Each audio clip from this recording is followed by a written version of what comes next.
মৌলবি মাপেন কোরআন দিয়ে, কি দিয়ে মাপেন? আমরা তো মৌলবি এরকম মাপে কি দিয়ে জানেন? পাঞ্জাবি আর টুপি দিয়ে। মনে করি বিশাল বড় পীর পাশিরে ধরো রে, এই পীর, এই পীর সারা গতি নেই। আর পীরও পাইছে চান্স, জাহেল মুরিদ পাশি অদৃশ্য দড়ি গালাত দিয়ে যায়, বাবারে বসে একবার টাকা দিয়ে যা, তোর বাপ মা মরুক আর কি হয় হোক, মোকাগত পীর সাহেব সন্তুষ্ট তো। কথা ঠিক কিনা? আমার আল্লাহ কোরআনে বলেন আফিল্লাহু ওয়া জানা হাজ্জুল মিনার রাহমা, সন্তুষ্ট করতে হবে মা বাবাকে। কাকে? এইবার জায়গার মধ্যে যখন কবরস্থ লোকটাকে টানি তুলিয়ে বলবে মান রব্বুকা, দুনিয়ায় যারা আমল করে নাই এরা কিন্তু সেই দিন বলতে পারবে না।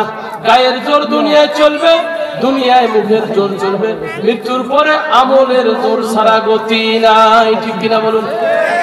আপনারা কোরআন পড়বেন। আমার একটা আবেদন, কোরআনে কোনো ভুল নাই। কোরআনে ভুল আছে?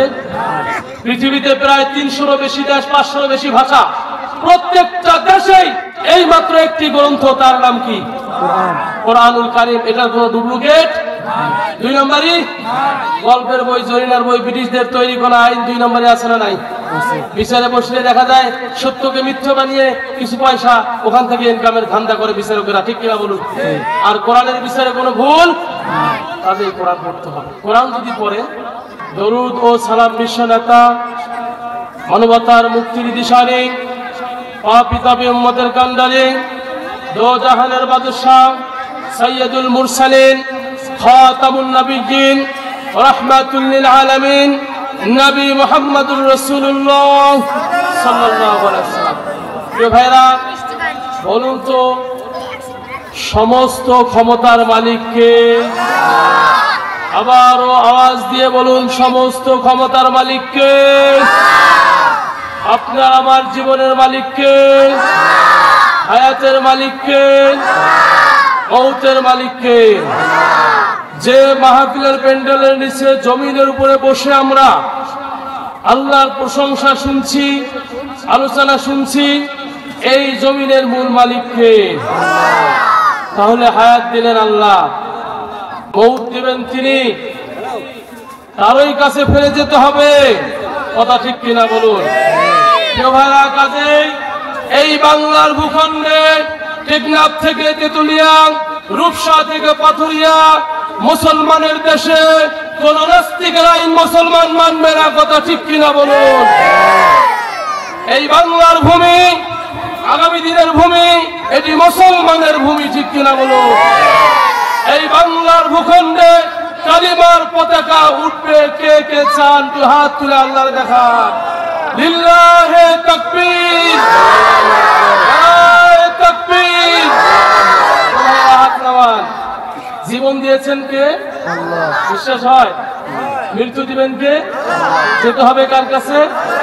কিছু মানুষ আছে দেখবেন, এরা ভাবে যে আল্লাহর হুকুম মানলে কি আর না মানলে কি। এরা চিন্তা করে নামাজ পড়লে কি আর না পড়লে কি। নামাজ পড়বে বলবি আমরা একাতে করবো, এরকম মনে করে না? যে আজান দিবে মুয়াজ্জিন, ভুল ধরবে কমিটির লোক, আমরা কেন নামাজত। কথা ঠিক কিনা বলুন? প্রিয় ভাইরা, কান লাগান। যার দেওয়া রিজিক খায়া, যার নিয়ামতের সুস্থতা নিয়ে আমরা এই জমিনের মধ্যে চলাফেরা করছি, সেই আল্লাহকে ভুলে গিয়ে আমরা কার পিছনে ছুটছি? আজকের এই মাহফিলটা হচ্ছে, এটি হচ্ছে কবরস্থান উন্নয়ন প্রকল্পে। সুতরাং কবরস্থান নিয়ে কিছু আলোচনা করবে ইনশাআল্লাহ। ইনশাআল্লাহ। দুনিয়াতে আমরা আছি, থাকবো না, মরে যাব। নবীজি বলছেন মানুষ যখন মরে যাবে, মারা যাওয়ার সঙ্গে সঙ্গেই এই দেহ থেকে যখন আত্মাটা বাহির হয়ে যাবে, বডি থেকে যখন রুহুটা বাহির হয়ে যাবে, তাৎক্ষণিক রুহুটা কোথায় চলে যাবে জানার দরকার আছে না নাই? মানুষ যখন মরে যায় দেখবেন যতক্ষণ পর্যন্ত জীবিত থাকে ততক্ষণ মনে হয় লোকটা তো জীবিত আছে, তার সঙ্গে সুসম্পর্ক। লোকটা যখন মরে যায় সঙ্গে সঙ্গে ঘোষণা হয়ে যায় অমুক লাশ হয়েছে, বলে কিনা? আপনি এত কষ্ট করে বাড়ি করলেন, গাড়ি করলেন, সয় সম্পদ করলেন, কিন্তু যখন মরে যাবেন আপনার এই বাড়ির ভিতরে বাহির হওয়ার আগেই বলবে এই লাশটাকে বার করতে হবে। ঠিক কিনা বলুন? তাহলে লাশ মানুষ মরে যাওয়ার সঙ্গে সঙ্গে কোনো দাম নাই। মানুষ যখন মরে যাবে তার এই বডি থেকে দেহ থেকে যখন বডি থেকে যখন রুহুটা আলাদা হয়ে যাবে, তাৎক্ষণিক সময় রুহুটা কোথায় চলে যাবে এ সম্পর্কে বলা হয়েছে মানুষের রুহুগুলো 4টা জগৎ ভ্রমণ করে। কয়টা জগৎ? আর লাগান বলুন কয়টা জগৎ? যদি ভালো না লাগে কোন আমি চলে যাই। কয়টা জগৎ? যদি হাহু না করেন তাহলে বুঝবো কার কাছে ওয়াজ করি।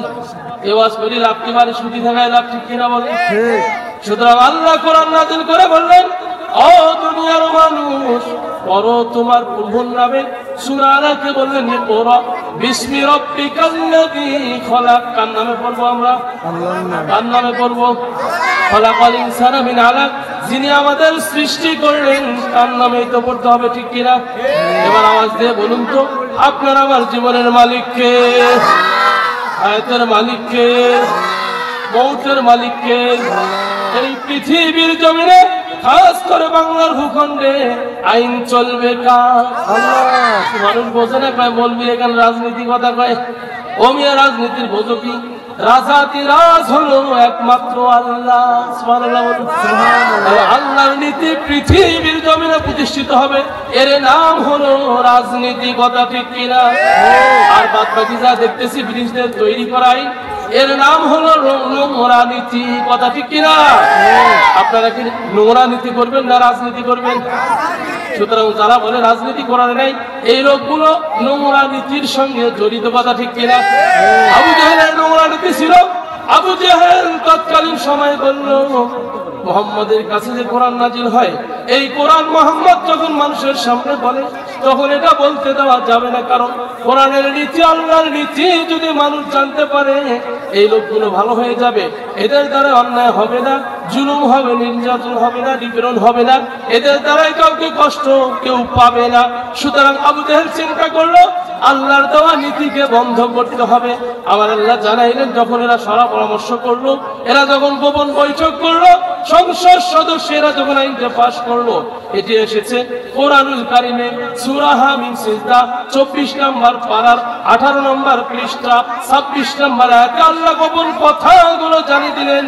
পৃথিবী যতদিন থাকবে জনগণ পরে পরে বুঝে বুঝে অমুসলিমদের চক্রান্ত বুঝে নিজেরা সূত্রে নিয়ে আল্লাহর দিন কায়েম করবে, ঠিক কিনা?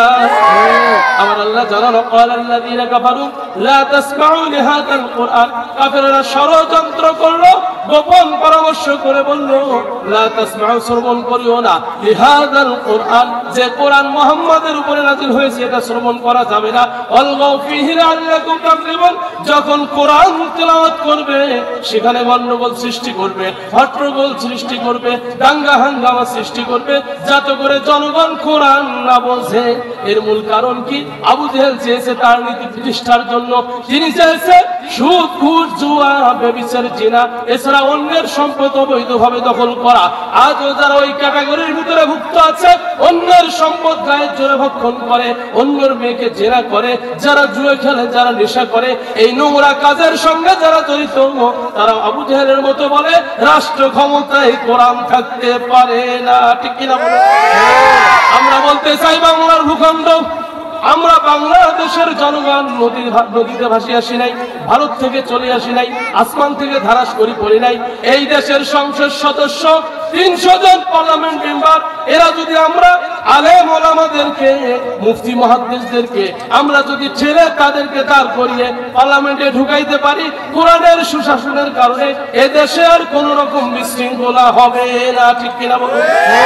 আমাদের ভাইরা পার্লামেন্টে দিতে হবে আলেমদেরকে, তাদেরকে কোন আলেম কি দেখেছেন বিচারে বিড়ি টানছে? দেখছেন কেউ? দেখছেন আপনারা? দেখবেন এই তো কবরস্থানে থেকে মাহফিল, যত লোকের কবর হয়েছে কবরস্থানে, কখনো কি দেখেছেন কোন মানুষ বলেছে স্যার দুনিয়ায় তো আপনি দামি মানুষ, আপনি তো ডিসি, এসি, এসপি, সবচেয়ে দামি আমরা যাদেরকে বর্তমান ভাবি member, councillor, DC, AC, SP সহ আরো বড় বড় এমপি, মন্ত্রী যারা আছে, কেউ কি দেখেছেন বলেছে যে স্যার আপনি এত বড় সম্মানী ব্যক্তি, আমার বাবা মারা গিয়েছে, জানাজা পড়ান, বলছিল কেউ? দেখেছেন কেউ? কেন বলে না? লক্ষ্য করুন, এরা তো লেখাপড়া করে 1 থেকে শুরু করে 1 2 3 4 5 6 7 8 9 10 করে এভাবে পর্যায় করবে তারা, এমএ পাস করলো, মাস্টার্স কমপ্লিট করলো, ডিগ্রি অর্জন করলো, বিদেশে গিয়ে ডিগ্রি আনলো, বড় ইঞ্জিনিয়ার হলো, কেন তাদের কাছে মানুষ যায় না? এর মূল কারণ কি? মূল কারণ হলো আল্লাহর হাবিব বলেন, আপনার আমার নবী বলেন, যে লোকটা কোরআন পড়লো না, কোরআন বুঝলো না, কোরআনের জ্ঞান অর্জন করলো না, এই লোকটা হলো প্রকৃত মূর্খ। ঠিক কিনা বলুন? এই মূর্খগুলো তার কারণে দেখবেন এরা সালামের আশায় থাকে, কাউকে সালাম দেয় না। এরা গম চুরি করার জন্য ভাউচার তৈরি করে, সরকারি সম্পদ লুট করার জন্য 100-র নিচে শূন্য দিয়ে 1000 বানিয়ে দেয়। এভাবে শূন্য বাড়াইতে বাড়াইতে শেষ পর্যন্ত এমন ভাবে সম্পদ লুট করেছে, এই যে আবু কাদের করেছে, কি করেছে না বলুন? আবু কাদেরকে চেনেন আপনারা? শামীম ওসমান ৭০ রাকাত তাহাজ্জুদ নামাজ পড়ে বদর হাড্ডি। এবারে এতগুলো তাহাজ্জুদ পড়ার পরে দেশের সম্পদ বিদেশে এমন ভাবে চুরি করলো, এদের ঠেলায় বিদেশে পর্যন্ত নাম শেষ হইল বেগম পাড়া। ঠিক কিনা বলুন? আগে আমরা চোরের কাছে যাইতে রাজি? ও মুসলমান সজাগ হন, এই বাংলার ভূখণ্ড আর কোন বক্তের হাতে তুলে দেওয়া যাবে না। কথা ঠিক কিনা বলুন? মুসলমানের রক্ত থাকা সত্ত্বেও, মুসলমানের ঈমান ইজ্জত থাকা সত্ত্বেও এই মুসলমান নিজের সম্পদ আর কোন রাষ্ট্রের হাতে তুলে দিতে চায় না। কথা ঠিক কিনা বলুন? তাদের বাতিলেরা যেখানেই বাতিল আল্লাহর বিরুদ্ধে কথা বলবে, রাসূলের বিরুদ্ধে কথা বলবে, কোরআনের বিরুদ্ধে কথা বলবে, উলামাদের বিরুদ্ধে কথা বলবে, আর সবসময় হওয়ার সুযোগ নাই, সেখানেই শায়েস্তা করতে হবে। কথা ঠিক কিনা বলুন? ভাইরা, মাহফিল হচ্ছে কবরস্থানের। কিসের কবরস্থান? আমি বলেছিলাম কবরস্থানে এই রুহগুলো 4টা জায়গা ঘুরে আসে। 5টা জগৎ ঘুরে আসবে। এদিকে কান লাগান। আপনারা যদি কথা বলেন ভাই, তা আমি মৌলবি হ্যাঁ লাভটা কি? আমিও তাহলে তো চলে যাওয়ার চাই। ঠিক কিনা বলেন? কিছু সময় কথা শুনবেন, সময় শেষ হলে আরো পাবেন। এই জন্য ধৈর্যের সাথে ইমানের টানে মুসলমানকে আল্লাহর কথা শুনতে হবে। ঠিক কিনা বলুন? প্রিয় ভাইরা, কোরআনের কথা লক্ষ্য করুন। বলেছিলাম মানুষ যখন মরে যায়, আমরা যখন মরে যাব, নবী বলেন এই লোকগুলো যখন মরে যাবে, শ্বাসটা বাহির হয়ে যাবে, লাশ হয়ে যাবে, এই বডি জেসের এই দেহ থেকে যখন আত্মা অর্থাৎ রুহু যখন ত্যাগ করবে, এই রুহুগুলো যাবে কোথায় জানার দরকার আছে না? সে বিষয় নিয়ে আলোচনা হবে ইনশাআল্লাহ। রুহুগুলো কিভাবে যাবে লক্ষ্য করুন। রুহুগুলো 4টা জায়গা ভ্রমণ করবে। কয়টা জায়গা? 4টা জায়গা ভ্রমণ করবে। নাম্বার 1, প্রথম জায়গা হলো এই রুহুগুলো রুহু জগতে ছিল। রুহু জগতে যখন ছিল সেটাকে বলা হয় আলমে আরওয়াহ, অর্থাৎ রুহু জগৎ। রুহু জগতে যখন আমরা ছিলাম, আমাদের রব, আমাদের স্রষ্টা সমস্ত রুহুগুলোকে ডাক দিয়ে বলল, ও আমার সৃষ্টিকুল বান্দা বান্দীরা, রুহুগুলো চলে আসো আমার সামনে। আমরা এইভাবে আল্লাহর সামনে বসেছিলাম। আমার আল্লাহ রাব্বুল আলামিন বলেন, আলাস্তু বিরাব্বিকুম, আমি কি তোমাদের প্রভু না? এটা কিন্তু সবাইকে বলছে, এমন কোন রুহু বাদ যায় নাই। যারা দুনিয়ায় এখন আসতেছে তারাও সাক্ষ্য দিয়েছে, পূর্বে যারা মরে গিয়েছে তারাও সাক্ষ্য দিয়েছে, যারা বর্তমান আছে তারাও আমরা সবাই বলেছি ক্বালু বালা, রব্বুল আলামিন আপনি আমাদের রব, আমরা তাকে সাক্ষ্য দিয়েছি। সাক্ষ্য দেওয়ার পরে রব্বুল আলামিন রুহু জগৎ থেকে আমাদেরকে পার করে আলমে আজসাম, দুনিয়ার জগৎ, বর্তমান জগৎটার নাম হলো আলমে আজসাম। আলমে আজসামে আল্লাহ পাঠিয়ে দিলেন। দেওয়ার পরে বললেন, ও আমার বান্দা বান্দী, রুহু জগতে ছিল তোমরা, তোমাদের ওখানে কষ্ট দেই নাই, অশান্তি দেই নাই, শান্তি দিয়েছি। এখন দুনিয়ার জগতে আলমে আজসামে পাঠাইলাম। পাঠানোর পরে পরীক্ষার জন্য নাজিল করলাম কোরআন। সুবহানাল্লাহ বলুন। এবার কেমনে আমাদের পরীক্ষা হবে? সূরাতুল মুলক 29 নম্বর পারার প্রথম পৃষ্ঠা 2 নম্বর আয়াতে আল্লাহ জানান, আল্লাযী খালাকাল মাউতা ওয়াল হায়াতা লিয়াবলুয়াকুম আইয়ুকুম আহসানু আমালা। আল্লাহ এখানে বলেন, আমি তোমাদের আল্লাযী খালাকাল মাউত, মৃত্যু সৃষ্টি করলাম। তাহলে আল্লাহ দুনিয়ায় পাঠাইলেন, পাঠানোর পরে আমাদেরকে আবার ভয় দিয়ে দিলেন, ও বান্দা বান্দি, তোমরা দুনিয়ায় গরু ছাগলের মতো চলিও না, জেনে রেখো তোমাদের মৃত্যু আমি রাখলাম। কি রেখেছেন আল্লাহ? মৃত্যু রাখলেন। এরপরে বললেন ওয়াল হায়াতা, জীবনটাও দিলাম। লিয়াবলুয়াকুম পরীক্ষা করার জন্য, আইয়ুকুম আহসানু আমালা তোমাদের মধ্যে আমলে কে উত্তম। আমাদের জীবনটা কিসের জন্য আল্লাহ দিয়েছেন? পরীক্ষার জন্য। কিসের জন্য? পরীক্ষার জন্য। এই দুনিয়ায় পরীক্ষা দেখবেন 1 বছর লেখাপড়া শেষে বছর শেষে হয় বার্ষিক পরীক্ষা, মাঝখানে যেটা পরীক্ষা হয় সুযোগ হয় যেন ছেলেটা বছরে পাশ করে, এই জন্য সুযোগ দেয় 6 মাসে 3 মাসে 9 মাসে পরীক্ষা, শেষে গিয়ে হয় বার্ষিক পরীক্ষা। এই বার্ষিক পরীক্ষায় যদি ফেল করে বলুন তো ওকে কি ক্লাস চেঞ্জ করে দিবে? না, দিবে দেয় না, ওই ক্লাসেই থাকতে হয়। এভাবে আমার আল্লাহ রাব্বুল আলামিন বলেন প্রতি বছর তোমাদের পরীক্ষার জন্য আমি যে ব্যবস্থা করে দিলাম, বার্ষিক পরীক্ষা হলো রমজানুল মুবারক মাস। এই রমজানুল মুবারক মাসে হলো বার্ষিক পরীক্ষা। বছরে একবার মুসলমান রোজা রাখবে 1 মাস, আর 1 মাস ধৈর্যের মাপকাঠি। নবী বলেন রমজান মাসে যখন মানুষ রোজা রাখবে, রোজা রাখতে গিয়ে যখন এই লোকটা খানা খাবে, খানা খাওয়ার পরে সূর্যাস্ত পর্যন্ত, অর্থাৎ শুভেচ্ছা থেকে যখন সে খানা খাইলো সূর্যাস্ত পর্যন্ত পুরো সময়টা সারাটা দিন সে আর খাইতে পারবে না। আদেশ কার? আল্লাহ। এখন যদি কেউ কয় না আমি খাবো, আমি ওমিয়া তুমি খাইতে পারো, সমস্যা নাই, খাওয়ার সঙ্গে সঙ্গে আল্লাহর হুকুম থেকে বাতিল হয়ে গেলা, ঠিক কিনা বলুন? আর যারা খাবে না আল্লাহর হুকুমে থাকলো, আল্লাহর বিধান মানলো। কাজে ভাইয়েরা লক্ষ্য করুন, দুনিয়ার জমিনে আল্লাহ আমাদের পরীক্ষার জন্য পাঠাইছে, বলছে লিয়াবলুয়াকুম আইয়ুকুম আহসানু আমালা। ও দুনিয়ার মানুষ, আমার বান্দা বান্দে, পরীক্ষার জন্য আমি পাঠাইলাম। সুতরাং এই পরীক্ষার মধ্যে আমলে কে উত্তম হবে, আমল সম্পর্কে বলা হয়েছে। আল্লাহর হাবিব বলেন মিফতাহুল জান্নাতিস সালাহ, নামাজ বেহেশতের চাবি। আউয়ালু মা ইউহাসাবু বিহিল আবদু ইয়াওমাল কিয়ামা, কিয়ামতের দিন সর্বপ্রথম নামাজের হিসাব হবে। এবার বলুন তো 5 ওয়াক্ত নামাজ পড়া কি ফরজ? ভুলে গেছেন আপনারা? 5 ওয়াক্ত নামাজ পড়া কি? এবার 5 ওয়াক্ত নামাজ পড়া ফরজ করলেন কে? আল্লাহ। আমার আল্লাহ বললেন নামাজ ফরজ করে দিলাম, বছরে পরীক্ষা নেব। আবার এই পরীক্ষার একটা সময় আল্লাহ দিলেন, এই যে নামাজ ফরজ করে দিলেন। অনেক মানুষ আছে দেখবেন ফজরের আজান হয় ঘুমিয়ে থাকে, নামাজ কিন্তু পড়ে না, আছে না? আছে। জোহরের আজান হয় নামাজ পড়ে না, আসরের আজান হয় নামাজ পড়ে না, মাগরিবের আজান হয় নামাজ পড়ে না, ইশার আজান হয় নামাজ পড়ে না।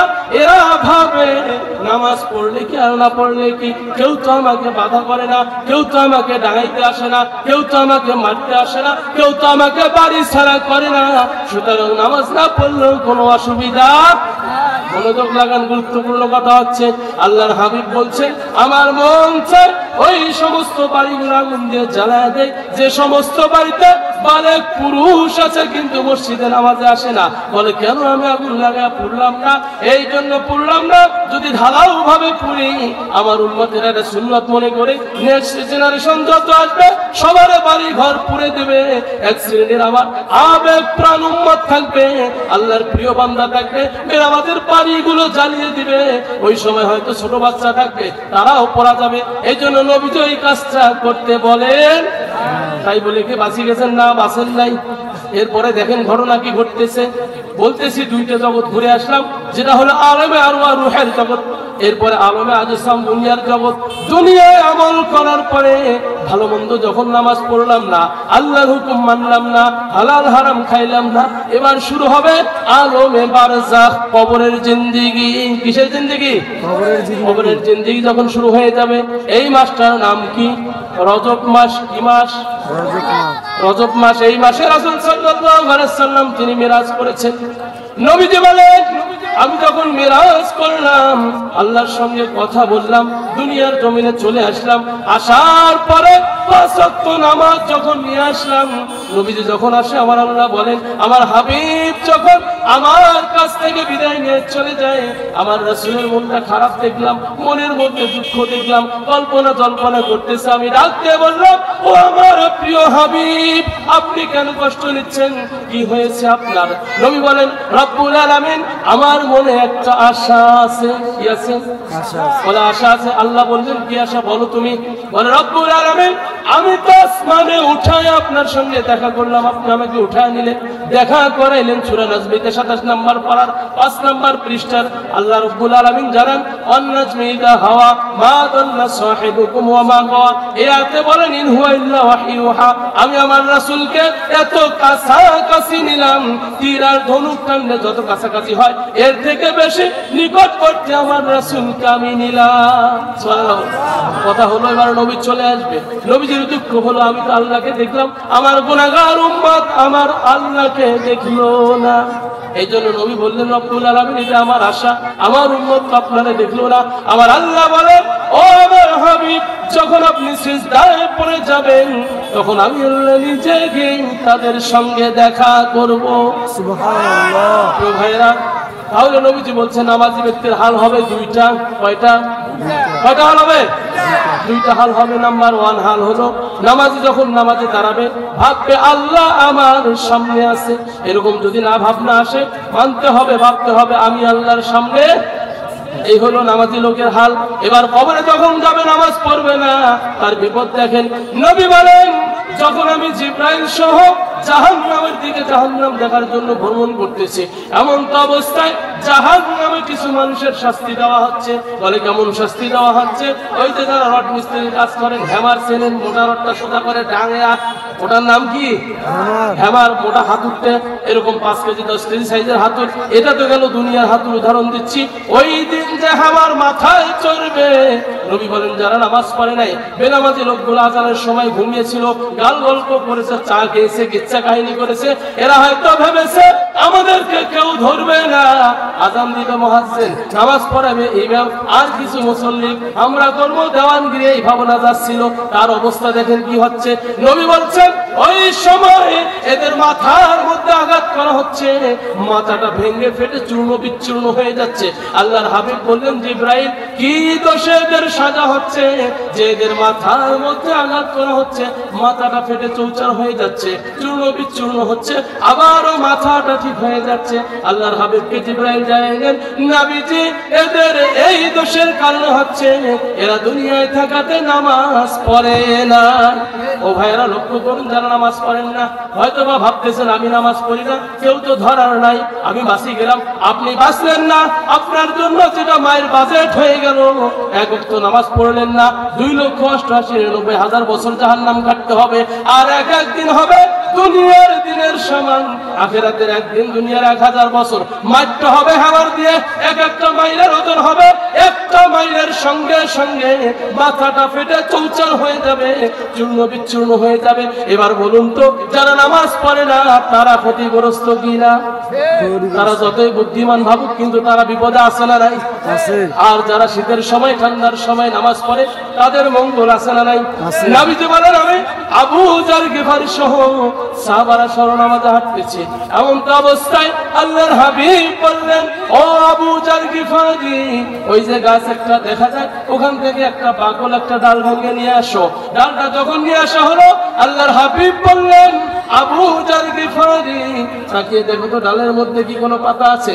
বলে, ইয়া রাসূলুল্লাহ, কোনো তো পাতা দেখা যায় না। আবারও তাকিয়ে দেখো পাতা আছে নাকি? বলে, ইয়া রাসূলুল্লাহ, পাতা নাই। আবার ভালো করে দেখো রে আবু যার গিফারি, পাতা আছে না? বলে, ইয়া রাসূলুল্লাহ, পাতা নাই। নবী বললেন, আমার উম্মত আল্লাহর বান্দা যদি 5 ওয়াক্ত নামাজ পড়ে, অনুরূপ ভাবে তার শরীরে কোনো গুনাহ থাকতে পারে না, ওরা থাকবে না। এবার লক্ষ্য করুন, যারা নামাজ পড়ে না তারা বিপদে আছে নাকি যারা নামাজ পড়ে তারা বিপদে আছে? কিছু লোক নিজেকে ভাবে আমরা বুদ্ধিমান। লক্ষ্য করুন, চালাকরা কিন্তু বুদ্ধিমান হয় না, চালাকরা হয় বাটপার। চালাকরা কি হয়? এই কথা বলেন। আর বুদ্ধিমান হবে জ্ঞানীরা, বুদ্ধিমান হবে চালাক আর বুদ্ধিমানের মধ্যে তারতম্য আপনাদেরকে জানাই দিচ্ছি। যারা মানুষকে ঠগায় এরাই বেশিরভাগ চালাকি করে, ঠিক কিনা? বেশিরভাগ চালাক দেখবেন কোথায়? ভূমি অফিসে। আবার দেখবেন কোথায়? দেখবেন ভূমি অফিসেও চালাকি করে।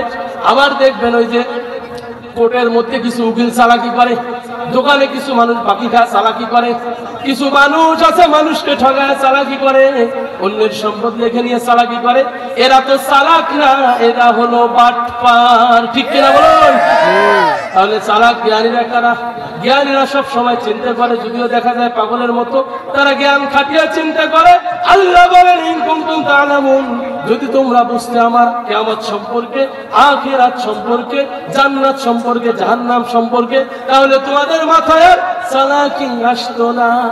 হযরত ওসমান গনি রাদিয়াল্লাহু তাআলা আনহু যখন কবরের পাশ দিয়ে যাচ্ছিল, এমন অবস্থায় কবর দেখার সঙ্গে সঙ্গে আল্লাহর প্রিয় বান্দা নবীজির উম্মত ওসমান গনি দু চোখের পানি ঝরঝর করে জমিনে পড়ে যেত, চোখ দিয়ে পানি বয়ে বয়ে পড়তো, কাঁদতেছিল। সাথীরা বলল, ভাই আপনি এত কাঁদেন কেন? আপনি তো অন্য সময় এত কাঁদেন না, কবর দেখে কাঁদেন কেন? বলে আমি এই জন্য কবর দেখি কাঁদি, ওই কবরটা দেখলে পরে আমার মনে হয়ে যায় এই কবরে যদি কারো নাজাত না হয়, তার হাসরের মাঠেও নাজাত নাই। এজন্য আমি কাঁদি, আমার আল্লাহরে বলি, ওগো রব্বুল আলামিন কবর থেকে আমারে নিস্তার দিয়ে। এখন আমরা বাঙালি মুসলমান বলি, দুনিয়াতে যা আছে তাই কিস্তির টাকা তলোয়ার খাই, মরার পরে কি হবে হবে, ঠিক কিনা বলুন? এই কিস্তিখোর মানুষগুলো লক্ষ্য করুন, আপনার হায়াত কিস্তি তুললেও থাকবে, না তুললেও থাকবে, তবে হারাম কেন আপনি খাবেন? আপনার এই জীবনের মালিক তো আপনি না। কিসের আপনার 5 তলা 10 তলা 20 তলা ধান্দা করেন? আপনি ধান্দা করেন মৃত্যুর পর ওই কবরটা আপনার জন্য জান্নাতের টুকরা হবে নাকি জাহান্নামের গর্ত হবে, ঠিক কিনা বলুন? বলতেছিলাম, ঘুরে আসলাম 2টা জগৎ। জগৎ ছিল 4টা। কয়টা জগৎ? 4টা। প্রথম জগৎ হলো আলমে আরওয়াহ, রূহের জগৎ, ওখানে আমরা সাক্ষ্য দিলাম। দ্বিতীয় জগৎ হলো আলমে আজসাম, দুনিয়ার জগৎ, পরীক্ষার জগৎ। পরীক্ষার জন্য আল্লাহ আমাদের পাঠাইলেন। এবার 3 নম্বর জগতে ঢুকে যাই। প্রিয় ভাইরা, 2 নম্বর জগতের তো আলো কথা ছিল, যেহেতু সময় সংকীর্ণ 3 নম্বর জগতে ঢুকে যাচ্ছি। 3 নম্বর জগৎটার নাম হলো আলমে বারজাখ। আলমে বারজাখ, কবরের জগৎ। বলুন কিসের জগৎ? কবরের জগৎ। বুঝছেন কি? নরবারও চান না। কিয়ামতের দিন কি করবেন আল্লাহ? মানুষ কোসে আল্লাহ তোমরা খালি এরকম আল্লাহ কি তাতে মানবে? আল্লাহ কি সেটা মানবে? বলুন তো আপনার আমার জীবনের মালিক কে? হায়াতের মালিক কে? মৌতের মালিক কে? তামাম জাহানের মালিক কে? সেই আল্লাহ কি বললেন লক্ষ্য করুন। ওই যে বলছি 3 নম্বর জগতে ঢুকে গেলাম, আলমে বারজাখ, কবরের জিন্দেগি। এবার যখন কোন মানুষকে, প্রথমে বলেছিলাম মানুষ যখন মরে যায়, মরে যাওয়ার পরে বডি থেকে যখন আত্মাটা আলাদা হয়ে যায়, রুহু আলাদা হয়ে যায়। এই রুহু যায় কোথায়? সঙ্গে সঙ্গে রুহুর বাজেট হলো, রুহুর জন্য আদেশ হলো আলমে বারজাখ। কবরে যেতে হবে। কোথায় যেতে হবে? কবরে। লাশ আপনি দুনিয়ায় 1 দিন রাখেন, 10 দিন রাখেন, 50 দিন রাখেন, তা নিয়ে কোনো সমস্যা নাই। হিন্দু ভাইয়েরা দেখবেন তাদের লাশটা পুড়ে ফেলায়, বৌদ্ধরা দেখবেন বসার মতো সিস্টেম করে পুঁতে যায়, খ্রিস্টানরা তাদের সিস্টেম অনুযায়ী করে, মুসলিমরা আমরা কবর দেই। এই কবর প্রথম দিয়েছিল কে? নাকি জানা আছে? জানা নাই? একটু মনোযোগ দেন। যেহেতু কবরস্থানের আলোচনা হচ্ছে, এই কবর প্রথম পদার্থ থেকে সৃষ্টি হলো। নবী আদম আলাইহিস সালামকে আল্লাহ বানার পরে যখন পৃথিবীর জমিনে পাঠাইলেন, পাঠানোর পর আল্লাহ সিস্টেম করে দিলেন আদম হাওয়ার মিলনে জোড়ায় জোড়ায় সন্তান হয়, তার নাম যমজ সন্তান। কি সন্তান? যমজ সন্তান হয়। এভাবে যমজ সন্তান হইতে হইতে 120 জোড়া, 40,000 আওলাদ ছুঁয়ে বাবা আদম মা হাওয়া দুনিয়া ছেড়ে বিদায় নেয়। এই যে কবর কিভাবে আসলো? প্রথম 2 জন সন্তান ছিল, একজনের নাম ছিল হাবিল, আরেকজনের নাম ছিল কাবিল। এরা 2 ভাই যখন আল্লাহর বিধান হলো প্রথম বছরের মেয়েটা দ্বিতীয় বছরের ছেলেটার সঙ্গে বিবাহ হবে, এভাবে অর্জন করে বিবাহ হবে। হাবিল মেনে নিল আল্লাহর কথা, কাবিল কিন্তু মানতে রাজি না। কাবিল মানতে রাজি না। কাবিল বলল আমি এটা মানি না, আমার বাবা। আদম নবী টেনশনে পড়ে গেল, আমার সন্তানেরা এখন এই তারা সমস্যা সৃষ্টি করতেছে, আমি এখনো বেঁচে আছি, মারা যাই নাই। টেনশনে পড়লেন, আল্লাহর কাছে দোয়া করলেন।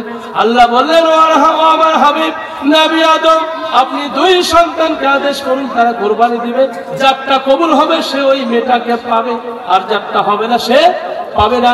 এই আদেশ যখন দিলেন আদম আলাইহিস সালাম তখন ঘোষণা করলেন, আমার আল্লাহ কোরআনুল কারীমে সূরা মাইদার 27 নম্বর আয়াতে ঘটনাটি জানিয়ে দিলেন, ওয়াতলু আলাইহিম نبأ ابني آدم بالحق إذ قربا قربانا فتقبل من أحدهما ولم يتقبل من الآخر قال لا أقتلنك قال إنما يتقبل الله من المتقين নবীজিকে জানিয়ে দিলেন, নবীজি আপনি আদমের পুত্রদ্বয়ের ঘটনা জানিয়ে দেন।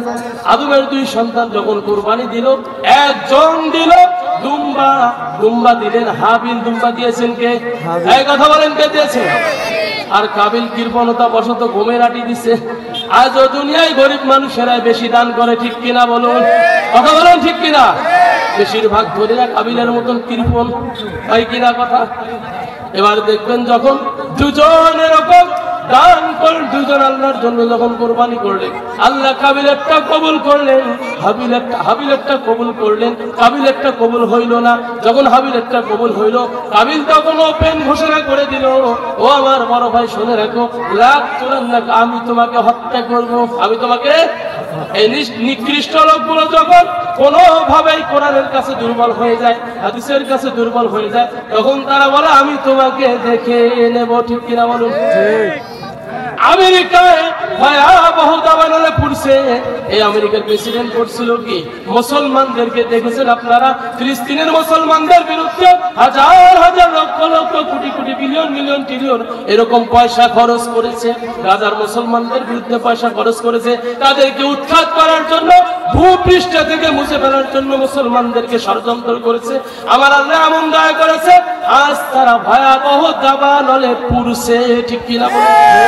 যারা কাফের মুশরিক, আল্লাহ আমার আল্লাহ জানান, ইন্না বাতশা রাব্বিকা লাশাদীদ, আমার ধরা বড় কঠিন ভয়াবহ। ধরছে কি ধরে নাই? যারা আল্লাহর সঙ্গে নাফরমানি করবে, আল্লাহ কি ছেড়ে দিবে? না। হয়তো বা ভাবি ছেড়ে দিবে, এটা আপনার ভাবনা হতে পারে, কারণ আপনার মত মতো তো আর আল্লাহ চলে না, ঠিক কিনা? আল্লাহ কি কোনো মানুষের মন মতো চলে? তাহলে আপনি যতই ভদ্রতা দেখান, এটা আল্লাহর কাছে কোনো টাইম নাই। আল্লাহর সিদ্ধান্তই সঠিক সিদ্ধান্ত, ঠিক কিনা বলুন? এবার বলুন, সমস্ত ক্ষমতার মালিক কে? জনগণ না আল্লাহ? আল্লাহ। ভালো করে বলেন, জনগণ না আল্লাহ? যারা জনগণ বলে সমস্ত ক্ষমতার অধিকার জনগণ, এরা হলো মুশরিক। এরা কি? এই যে বলতেছিলাম যে কথায় কবরস্থানের কথা, আদমের দুই পুত্রদ্বয়ের ঘটনা, কবর কোথা থেকে আসলো? এবার যখন কাবিলে স্পষ্ট ঘোষণা করলেন, আমি তোমাকে হত্যা করবো না, তুলান্নাকা, তখন হাবিলের উত্তর হলো, ইন্নামা ইয়াতাকাব্বালুল্লাহু মিনাল মুত্তাকিন। ও আমার প্রিয় ভাই, মুত্তাকিদের দোয়া আল্লাহ কবুল করেন। সুবহানাল্লাহ। তাহলে যদি আমি মুত্তাকি হতে পারি, দোয়া করলে সঙ্গে সঙ্গে কবুল হবে। আর যদি মুত্তাকি হতে না পারি, দোয়া তো কবুল হবে না। মুত্তাকিদের কেমনে দোয়া কবুল হয়? বনি ইসরাইলের তিনজন যুবকের কথা কান খুলে শুনুন। এরা ছিল তিনজন মুত্তাকি। এই তিনজন যুবক যখন, নবীজি বলেন, এরা যখন মরুভূমির মরু অঞ্চল দিয়ে যাচ্ছে, যাইতে যাইতে যাইতে যাইতে হঠাৎ বজ্রপাত, ঝড় তুফান শুরু হয়ে গেছে। এরা মরুভূমি একটা গুহার মধ্যে প্রবেশ করলেন। অমনি একটা পাথর এসে গড়ে গুহার মুখটা বন্ধ করে দিলেন। এরা আর বাড়াইতে পারে না। তাদের মধ্যে একজন আল্লাহকে বলতেছে, রব্বুল আলামিন, ওগো আল্লাহ, আমার কাছে একজন কৃষক একদিন কাজ করেছিল, তার শস্য দানাগুলো রেখে গিয়েছে, কিন্তু বহু বছর পরে এসে বলল, আমার শস্য দানাগুলো আমাকে ফেরত দেন। তখন আমি চিন্তা করলাম, ওই লোকের শস্য দানাগুলো জমিনে ফেলাইছি, ছিটাইছি, তা থেকে আবার শস্য হয়েছে। ধীরে ধীরে ধীরে ধীরে বহু বছর পরে আমি ওই শস্য দানা বিক্রি করে ছাগল করেছি, গরু করেছি, ভেড়া করেছি, এগুলো পাল করেছি। যখন ওই আল্লাহর বান্দা এসে আমাকে বললেন, আপনি আমার পাওনাটা দেন, তখন লোকটা বলল, এই যে গরুর পালটা নিয়ে যাও। এই লোক বলল, ভাই আপনি কি আমার সঙ্গে তামসা করছেন? বলে, গরুর পালটাও নিয়ে যাও। বলে, ভাই আপনি কি আমার সঙ্গে টিটকারি করছেন? বলে, সমস্ত সম্পদ রাখালটা শুনতে নিয়ে যাও। বলে, ভাই এটা কেমন কথা? বলে, আল্লাহর বান্দা, ওই দিন তোমার পাওনা জিনিসটা রেখে গিয়েছো, প্রাপ্য আমি তোমাকে দিয়েছিলাম, তুমি ছেড়ে গিয়েছো, তার ফসল হলো এগুলা। লোকটা খুশি হয়ে গেলেন। এবার লোকটা গুহার মধ্যে বিপদগ্রস্ত অবস্থায় আল্লাহ জানান, রব্বুল আলামিন, ওই দিন যদি আমি আপনাকে স্মরণ করে আপনার ভয়ে কাজ করি, তাহলে আপনি আমার দোয়া কবুল করুন। সঙ্গে সঙ্গে পাথরটা একটু সরে গেল। সুবহানাল্লাহ, সুবহানাল্লাহ। এবার দ্বিতীয় ব্যক্তি দোয়া করতেছে, রব্বুল আলামিন, ওগো আল্লাহ, আমার মা ছিল বেঁচে, বৃদ্ধা মানুষ। আমি আমার মায়ের সেবা যত্ন করতাম। আমি গরুর দুধ দহন করে মাকে খাওয়াইতাম, তারপরে ঘুমিয়ে পড়তাম। কিন্তু একদিন আমি আত্মীয়র বাড়িতে গেছি, আসি দেখি আমার মা জনম দুহুনি মা ঘুমিয়ে পড়েছে। এবার মায়ের খেদমত কেমনে করি? দুধগুলো আমার স্ত্রী বলতেছে, প্রাণের স্বামী এই যে দুধগুলো নেন, এখন দুধগুলো আমি একটু খাই, তুমি একটু খাও, বাচ্চা দুইটা আছে তাদেরকে খাওয়া, ঘুমিয়ে পড়ি। সে বলল না, আমি তা করবো না। আমার মা যতক্ষণ খাই নাই ততক্ষণ আমার ছেলেদেরকেও দেব না। সে আর দিল না, মায়ের জন্য অপেক্ষা করতেছে।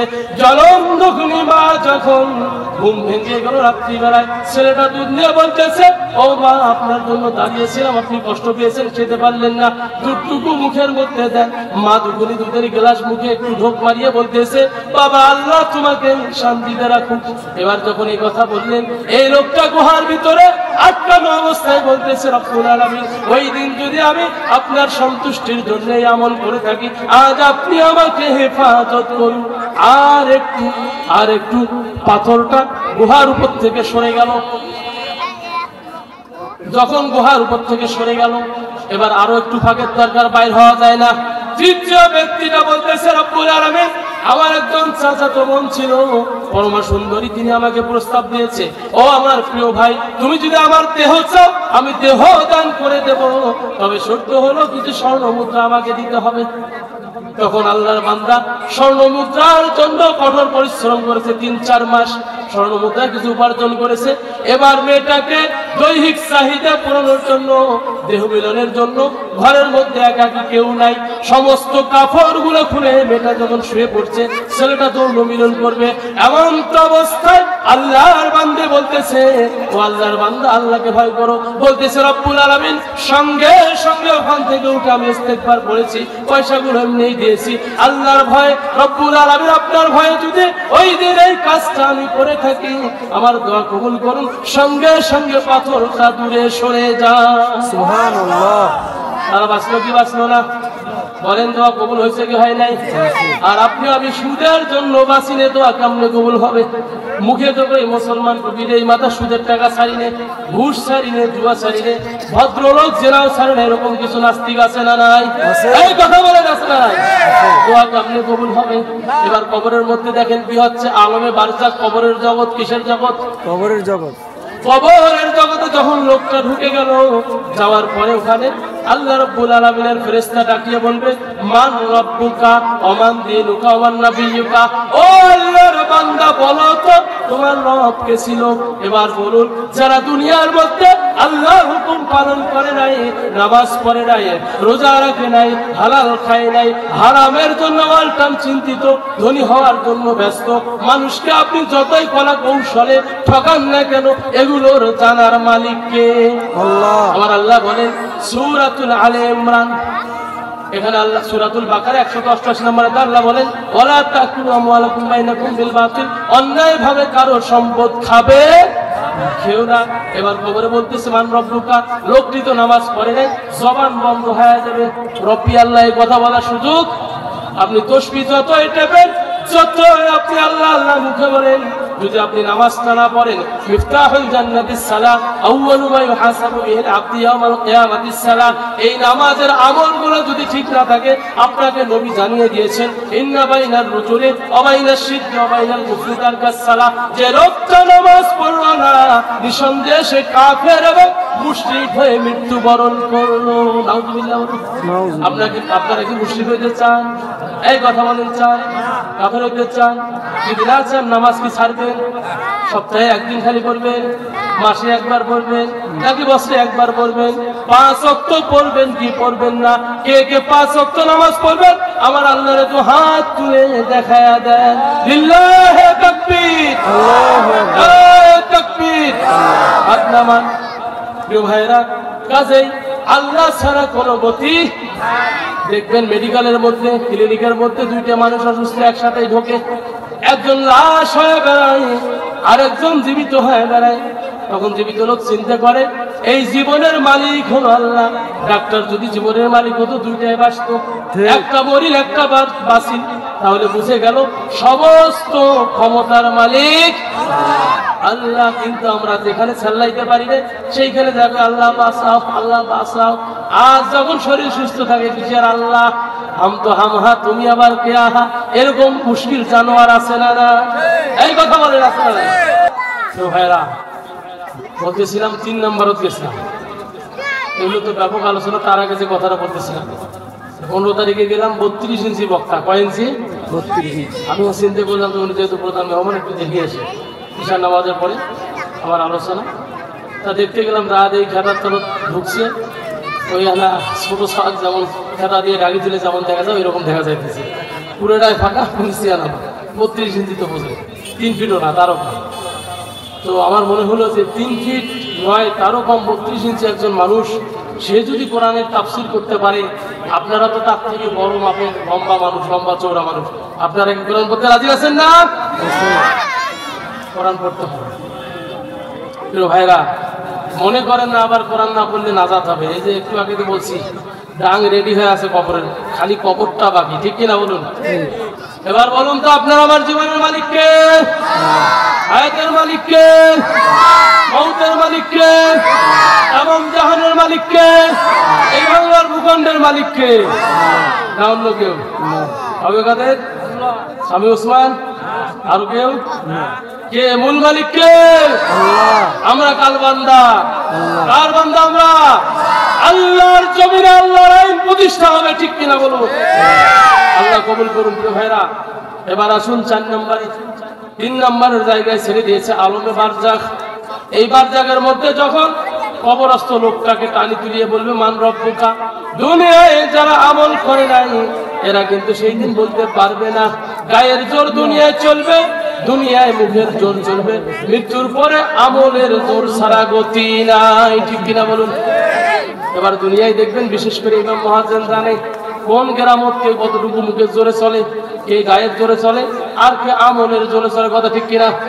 ফজরের নামাজ দেখবেন মুয়াজ্জিন আযান দেয়, ইমাম নামাজ পড়ায়, কমিটির লোক কান পাতি শোনে। যদি আজানটা না হয় পরের দিন সকালবেলা দেখে হুজুর এই হুজুর চলবেন না, বলে কে চলবেন না? এই হুজুর তো আজান ঠিক মতন দেয় নাই, ঠিক কিনা বলুন? যদি তোমার দৃষ্টিতে একজন মুয়াজ্জিন আজান না দিলে তার দোষ হয়ে যায়, চাকরিচ্যুত হয়, তাহলে তুমি কতদিন নামাজ পড়লে না? আল্লাহর দেওয়া জান্নাতচ্যুত হয়ে জাহান্নাম যেতে হবে, ঠিক কিনা বলুন? এবার দুনিয়ায় যদি আমল না করেন, মান রব্বুকার উত্তর হবে না, অমান দিনকার উত্তর হবে না, অমান নবীকার উত্তর হবে না। তাহলে রবের সমস্ত রবের আইন মানলে, রবের হুকুম সঠিকভাবে মানলে ওই কবরের সওয়াব দেওয়া যাবে, ঠিক কিনা? এবার যদি দিন মানা হয়, ইসলাম মানা হয়, তাহলে সেটা জবাব দেওয়া যাবে। যদি নবীকে মানা হয়, নবী সম্পর্কে আমার আল্লাহ জানান সূরাতুল আলে ইমরান। এটি হলো 2 নম্বর পারার 2 নম্বর পারার 11 নম্বর পৃষ্ঠা। 31 নম্বর আয়াতে বলেন, কুল ইন কুনতুম তুহিব্বুনাল্লাহ ফাত্তাবিউনি ইউহিব্বুকুমুল্লাহ ওয়া ইয়াগফির লাকুম যুনুবাকুম আল্লাহু গফুরুর রহিম। আল্লাহু আকবার।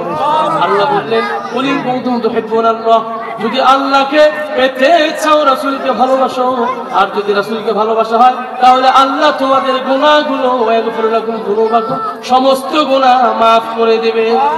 এবার আসুন শর্টে যাচ্ছে, 4 নম্বর জগতে ঢুকে যান, যার নাম হলো আলমে আখিরাত। আলমে আখিরাত। এই আখিরাত জগৎটা হলো কবরের পরবর্তী জগৎ। প্রথম জগৎ ছিল রূহের জগৎ, রূহ জগৎ। দ্বিতীয় জগৎ ছিল আলমে আজসাম, বর্তমান দুনিয়ার জগৎ। তৃতীয় জগতে আমরা ঢুকেছিলাম আলমে বারজাখ, কবরের জগৎ। কবর থেকে বের হয়ে দৌড়াচ্ছেন এবার আলমে আখিরাত, আখিরাতের জগৎ। ওই দিন মানুষগুলো পাগলের মতো ছুটাছুটি করবে, দৌড়াদৌড়ি করবে, তাদেরকে দেখলে মনে হবে এরা পাগল হয়েছে। আবার আল্লাহ বলবে, ফেরেশতাগণ আল্লাহকে বলবে, রব্বুল আলামিন আপনার এই বান্দা বান্দিগুলো তো দুনিয়ায় পাগল ছিল না, এরা ছিল ভদ্রলোক, ভালো মানুষ, আজ কেন এরা পাগল হলো? কি কারণে হলো? আমার আল্লাহ বলবে, ও ফেরেশতারা, এরা তো পাগল হয় নাই, এরা পাগলের ভান ধরেছে। পাগলের ভান ধরলেও নাজাত হবে না। আল্লাহ আদেশ করবে, যেহেতু এরা গুনাহগার ছিল, এখন এদেরকে ধরে ধরে জাহান্নামে নিয়ে যাও। যখন ফেরেশতারা জাহান্নামে নিয়ে যাবে, তখন আল্লাহর আয়াত পড়ে পড়ে বান্দাকে কবে, আলাম ইয়াতিকুম রাসূলুম মিনকুম ইয়াতলুনা আলাইকুম আয়াতি রাব্বিকুম ওয়া ইউনযিরুনাকুম লিকা ইয়াউমিকুম হাযা। ও আল্লাহর বান্দা, তোমাদের কাছে কি কোনো নবী চাই নাই, কোনো রাসূল যায় নাই, এমন কোনো ব্যক্তি কি যায় নাই? আমি আল্লাহর কথাগুলো কি তোমাদেরকে বলে নাই? কেন তোমরা মানো নাই আর জাহান্নামে চলে যাও? সূরা তাহরিম 28 নম্বর পারা 19 নম্বর পৃষ্ঠা 6 নম্বর আয়াতে আমার আল্লাহ জানান, ইয়া আইয়ুহাল্লাযীনা আমানু, হে বিশ্বাসীগণ, যারা আল্লাহকে বিশ্বাস করো, কু আনফুসাকুম ওয়া আহলিকুম নারা, নিজে জাহান্নামের আগুন থেকে বাঁচো আর তোমাদের পরিবারদেরকে জাহান্নামের আগুন থেকে বাঁচাও। এরপরে আল্লাহ বললেন আয়াতের শেষে, যখন আমার আযাবের ফেরেশতারা তোমাদেরকে আযাব দিবে, ওই ফেরেশতাদের সামনে যখন কান্নাকাটি করবে, আমি তাদের এমন কঠোর কঠিন হৃদয় বানিয়ে দিয়েছি, এরা তোমাদের মাথায় আঘাত করবে, মাথাগুলো চূর্ণ বিচ্ছূর্ণ হয়ে যাবে, বডিতে আঘাত করবে। এমনকি যারা পর্দা করে নাই, মা বোনেরা যারা বেপর্দায় বেড়াইছিল, এই বেপর্দা নারীগুলোর স্তনের মধ্যে বর্ষির মধ্যে রাখায়া, বর্ষির মতো টাঙ্গি লটকায়া রাখায়া এদেরকে ঝুলন্ত অবস্থায় শাস্তি দিবে। যে মা বোনেরা চুলগুলো মানুষকে দেখিয়ে বেড়াইছে, নিজের বডিটা মানুষকে দেখা বেড়াইছে, এদের কঠিন শাস্তি দিবেন কে? ভাইরা, আপনারা কোরআন পড়বেন। আমার একটা আবেদন, কোরআনে কোনো ভুল নাই। কোরআনে ভুল আছে? পৃথিবীতে প্রায় 300-রও বেশি দেশ, 500-রও বেশি ভাষা, প্রত্যেকটা দেশেই এই মাত্র একটি গ্রন্থ, তার নাম কি? কোরআনুল কারীম। এটার কোনো ডুপ্লিকেট? 2 নম্বরই গল্পের বই, জরিনার বই, ব্রিটিশদের তৈরি করা আইন 2 নম্বরে আছে না নাই? বিচারে বসলে দেখা যায় সত্যকে মিথ্যা বানিয়ে কিছু পয়সা ওখান থেকে ইনকামের ধান্দা করে বিচারকেরা, ঠিক কিনা বলুন? আর কোরআনের বিচারে কোনো ভুল, তাদের কোরআন পড়তে হবে। কোরআন যদি পড়ে মৌলবি মাপেন, কোরআন দিয়ে গীতি মাপেন। আমরা তো মৌলবি এরকম মাপে গীতি জানেন, পাঞ্জাবি আটটু গীতি মনে করি বিশাল বড় পীর পাশিরে ধরো এই পীরক, এই পীর ছাড়া গতি নেই। আর পীরও পাইছে চান্স, জাহেল মুরিদ পাশি অদৃশ্য দড়ি গালাত দিয়ে যায়, বাবারে বসে একবার টাকা দিয়ে যা, তোর বাপ মা মরুক আর কি হয় হোক, মোকাগত পীর সাহেব সন্তুষ্ট তো। কথা ঠিক কিনা? আমার আল্লাহ কোরআনে বলেন, আফিল্লাহু ওয়া জানা হাজ্জুল মিনার রাহমা, সন্তুষ্ট করতে হবে মা বাবাকে। কাকে? মা বাবার প্রশ্ন বল নাই, পীর বাবার কোনো নাম নিয়ে লাভ। এলে 2 নম্বরই ব্যবসা। যতদিন জনগণ কোরআন বোঝে নাই, ততদিন পর্যন্ত এই 2 নম্বরই গুলো দূর হবে না, ঠিক কিনা বলুন? তাহলে কোরআন পড়তে রাজি আছেন তো ইনশাআল্লাহ?